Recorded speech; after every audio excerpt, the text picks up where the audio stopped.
I'd love to add to that. My perspective is from the public perspective of being a public high school teacher. I've taught in the public high school system for the past decade. And so much of what Helen was just sharing about the foundation of the philosophy of education for life. And here we are talking about what is the future of education and how does Living Wisdom School fit into that.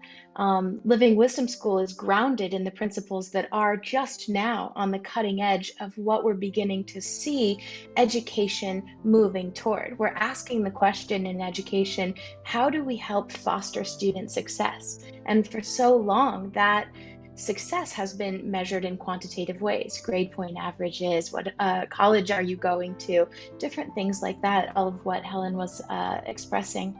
And in the last decade, there's been all of this conversation around what it means to foster happiness and wellness, and to look at a student's well-being as moving beyond just the academics, that academics actually aren't the key foundation to helping foster student success, that mind and body wellness, mindfulness, has become a huge process in the education system. There are many schools now that are grounded in mindfulness, as is Living Wisdom High School.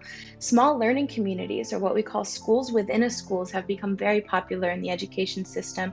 And what's the purpose of that? To foster connection, community, to help create relationships, not only between students and peers, but sharing, student-driven learning, service learning, social justice. All of these are, as I said, these are the jargon that are on the cutting edge of, oh, we're just beginning to see in the public school system. This is what we need to do to help students to succeed. Let's talk about growth mindset. So it's not just a one and done. It's let's look at how we can help foster a student to take a test one time, two times, three times, so that we can help them to feel confident in themselves, to grow and evolve with the content that they're learning. So we're really beginning to see a shift to looking at holistic education, and the philosophies of education for life have been grounded in this from the beginning.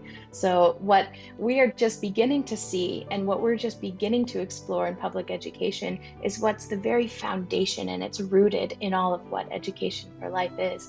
And so as that continues to grow and evolve, we'll just see Living Wisdom School and education for life always being on the cutting edge of what comes next.